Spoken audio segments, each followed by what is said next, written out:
तो आपको काफ़ी अच्छे से ध्यान से देखना और समझना है, और साथ ही साथ कॉपी कलम साथ में रखना है ताकि महत्वपूर्ण बिंदु आप नोट करते हुए आगे बढ़ सकें। तो चलिए शुरू करते हैं। प्राकृतिक संसाधन अति लघु उत्तरीय प्रश्न। तो पहला प्रश्न इस प्रकार है, मिट्टी के अवयवों को लिखें। यानी हमें मिट्टी के अवयवों को लिखना है कि मिट्टी किन किन तत्वों से मिलकर बनी है, वही हमें यहाँ पे लिखना है। तो ये काफ़ी आसान सा प्रश्न है। तो इसका आंसर आपको इस प्रकार लिखना है। मिट्टी के अवयव निम्नलिखित हैं। पहला है जल, दूसरा है वायु, तीसरा है कार्बनिक पदार्थ, और चौथा है अकार्बनिक पदार्थ, और पांचवा है खनिज। इन पांचों से मिट्टी का निर्माण हुआ है। तो आइए इसके बारे में थोड़े से समझ लेते हैं। जल का मतलब होता है पानी, जैसा कि आप जानते हैं। वायु मतलब हवा। कार्बनिक पदार्थ का मतलब होता है सड़े गले पेड़ पौधे, ठीक, वो कार्बनिक पदार्थ कहे जाते हैं। अकार्बनिक पदार्थ का मतलब होता है पत्थर, और वैसे पदार्थ जो कार्बनिक ना हो, पत्थर आ जाते हैं अकार्बनिक पदार्थ में। खनिज लवण में आता है नाइट्रोजन, फास्फोरस, ठीक है। ये सारे मिलके मिट्टी का निर्माण करते हैं। आपको समझ में आ गया होगा। इसके बाद देखेंगे प्रश्न संख्या दूसरा। तो दूसरा प्रश्न है, मिट्टी में जल कैसे रिसता है। यानी मिट्टी के अंदर जल कैसे जाता है, ये हमें बताना है, ठीक। तो इस प्रकार इसका आंसर होगा, मिट्टी के कणों के बीच रिक्त स्थान होते हैं, यानी खाली स्थान होते हैं। बीच रिक्त स्थान से जल का रिसाव होता है। यानी मिट्टी के कणों के बीच क्या होते हैं, रिक्त स्थान होते हैं, यानी खाली स्थान होते हैं, और उसी खाली स्थान में जल का रिसाव होता है। जब वर्षा का जल प्राकृतिक रूप से रिसकर मिट्टी के में समा जाते हैं तो वो भूमिगत जल कहलाते हैं। तो आपको समझ में आ गया होगा कि मिट्टी के कणों के बीच क्या होता है, खाली स्थान होता है, और उसी खाली स्थान में जल समा जाते हैं। इसे जल का रिसाव कहा जाता है। तो इसके बाद देखेंगे प्रश्न संख्या तीसरा। तो प्रश्न संख्या तीसरा है, क्या वायु प्राकृतिक संसाधन है। तो इसका आंसर आपको देना है, हाँ वायु प्राकृतिक संसाधन है, ठीक। और साथ ही साथ क्या है, नवीकरणीय भी है। तो प्राकृतिक संसाधन किसे कहा जाता है, जो हमें नेचुरल के तौर पे मिला हुआ है, प्रकृति के तौर पे जो संसाधन मिला है और जिसका हम उपयोग करते हैं, वे प्राकृतिक संसाधन कहलाते हैं। और ये दो प्रकार के होते हैं, पहला नवीकरणीय और दूसरा अनवीकरणीय, ठीक। नवीकरणीय का मतलब होता है वो कभी ख़त्म नहीं होता। तो इसका आंसर आपको यही लिखना है। इसके बाद देखेंगे प्रश्न संख्या चौथा। तो प्रश्न संख्या 4 इस प्रकार है, हरित गृह प्रभाव किस गैस के कारण होता है। ये काफ़ी आसान सा प्रश्न है। तो इसका आंसर आपको लिखना है CO2 यानी कार्बन डाइऑक्साइड। तो हरित गृह यानी पृथ्वी का गर्म होना हरित गृह कहलाता है, ठीक। और इसी प्रक्रिया से धरातल जो होती है गर्म होती है, तो कार्बन डाइऑक्साइड के कारण होता है। इसके बाद देखेंगे प्रश्न संख्या 5वां। प्रश्न संख्या 5 है, जल प्रदूषण की परिभाषा लिखें। तो ये काफ़ी आसान सा प्रश्न है। तो जल का प्रदूषण किसे कहा जाता है, जब जल काफ़ी गंदा हो जाता है, अवांछनीय पदार्थों द्वारा पीने लायक नहीं होता है, उसे हम कहते हैं जल का प्रदूषण। तो यहाँ पे मैं स्क्रीनशॉट लगा देता हूँ, आपको देख लेना है ये वाला। तो इसके बाद देखेंगे प्रश्न संख्या 6। तो प्रश्न संख्या 6 की तरफ बढ़ते हैं। प्रश्न संख्या 6 है, 5 जल प्रदूषकों के नाम लिखें, यानी जिसके कारण जल प्रदूषित होता है। तो आपको आंसर लिखने हैं इस प्रकार। तो पहला हो जाता है कल कारखानों से निकलने वाले रासायनिक अवशिष्ट पदार्थ, ठीक। रासायनिक अवशिष्ट पदार्थ में आ जाते हैं PV यानी सीसा, ठीक है। और इसे कहा जाता है Hg मतलब पारा। सीसा और पारा रासायनिक अवशिष्ट पदार्थ होते हैं। इसके बाद दूसरा कारण, नगर कूड़ा कचरा, यानी नगर से जो कूड़ा कचरा होता है, कारखानों के गंदे जल, ठीक। और मरे मवेशी नदियों में फेंकना, स्नान, ये सारे जल प्रदूषण के कारक हैं। इसके बाद तीसरा, समुद्र में खनिज तेल उत्पादन में जल का रिसाव, जिसके कारण मछलियाँ मर जाती है, यह भी है जल प्रदूषण का कारण। नाभिकीय ऊर्जा के प्रयोग से रेडियो सक्रिय पदार्थ जल को प्रदूषित करते हैं, ठीक है। इसके बाद है 5वां नंबर।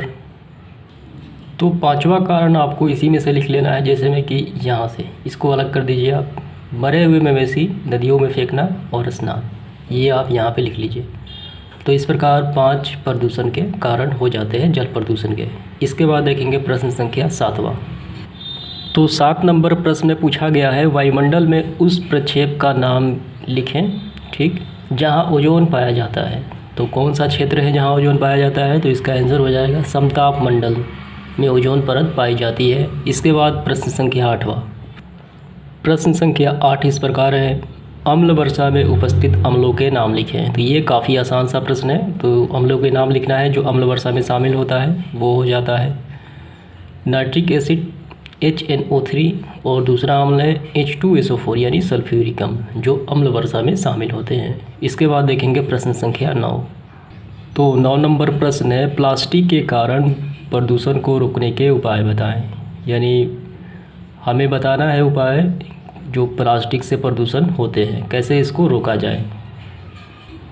तो इसका आंसर थोड़ा सा लंबा हो जाता है, ये आपका लघु उत्तरीय में भी काम करेगा। तो इस प्रकार है, प्लास्टिक प्रदूषण को रोकने का सबसे महत्वपूर्ण उपाय है हमें प्लास्टिक के उपयोग को बंद करना चाहिए, यानी नहीं करना चाहिए। दूसरा, प्रशासन के द्वारा पॉलीथीन के प्रयोग पर नियंत्रण किया जाना चाहिए। तीसरा, पॉलीथीन थैलियों के विकल्प के रूप में यानी उसके स्थान पे पूरी तरीके से जैव निम्नीकरण प्लास्टिक का विकास किया जाना चाहिए। यानी ऐसा प्लास्टिक करना चाहिए जिसका निम्नीकरण हो सके, यानी उसके दोबारा बनाया जा सके। तो यही है प्लास्टिक के प्रदूषण को रोकने के उपाय। इसके बाद देखेंगे प्रश्न संख्या 10वां। तो प्रश्न संख्या 10 इस प्रकार है, भूमि प्रदूषण की परिभाषा लिखें।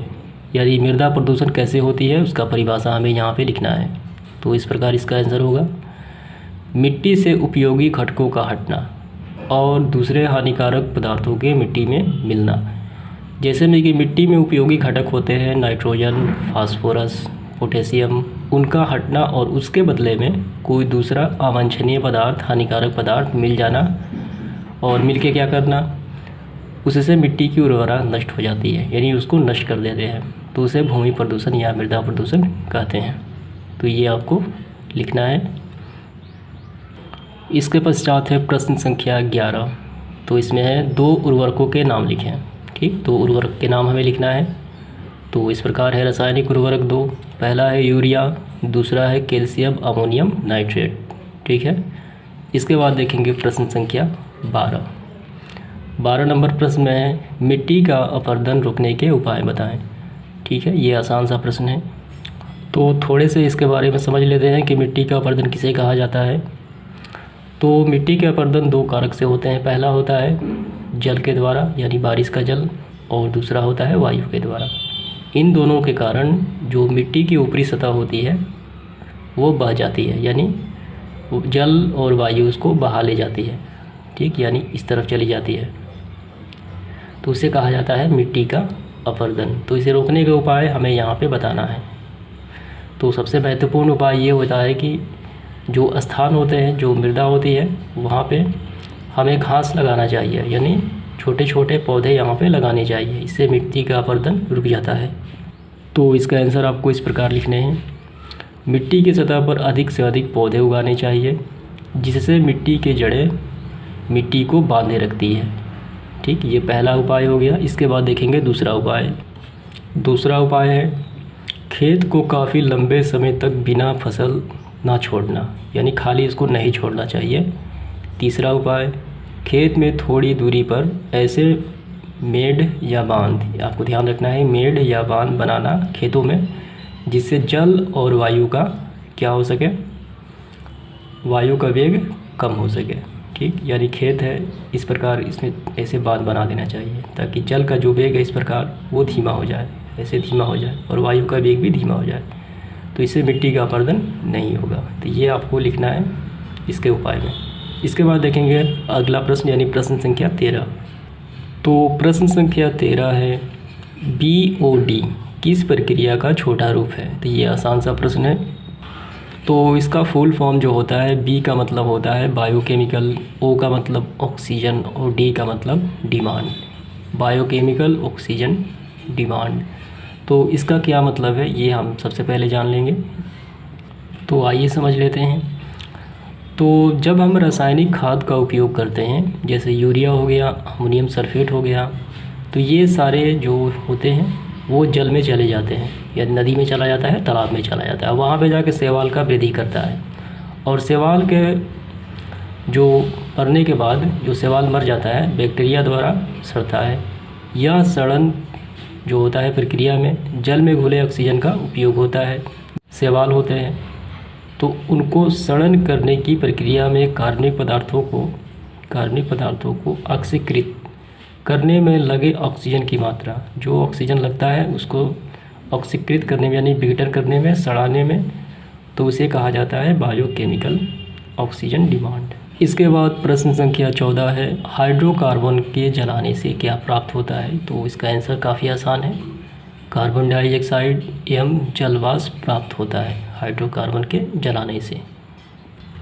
तो इस प्रकार है, पेट्रोलियम ईंधन हाइड्रोकार्बन के मिश्रण होते हैं और इन्हें जलाने से कार्बन डाइऑक्साइड और जलवाष्प प्राप्त होता है। तो ये इसका समीकरण दिया गया है।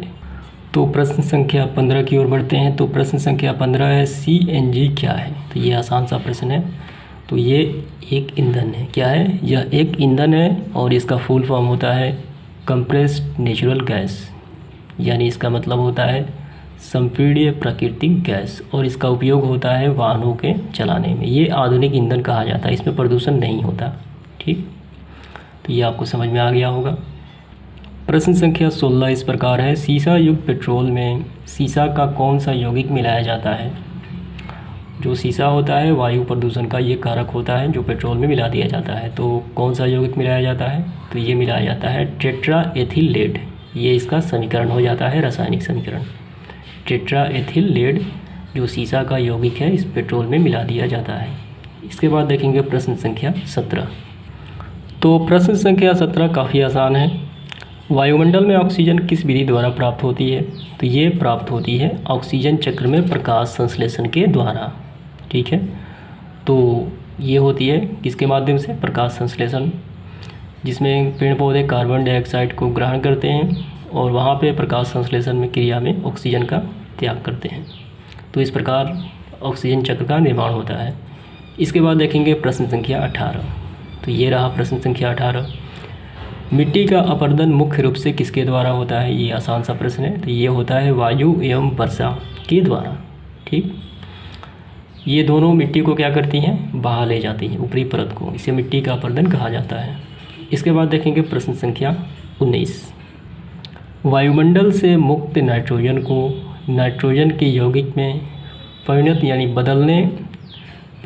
होने की क्रिया यानी बदलने की क्रिया क्या कहलाती है? आपको ध्यान देना है, वायुमंडल से मुक्त नाइट्रोजन, ठीक, और इस नाइट्रोजन को नाइट्रोजन के यौगिक में बदलने की क्रिया क्या कहलाती है? ये कहलाती है नाइट्रोजन स्थायीकरण।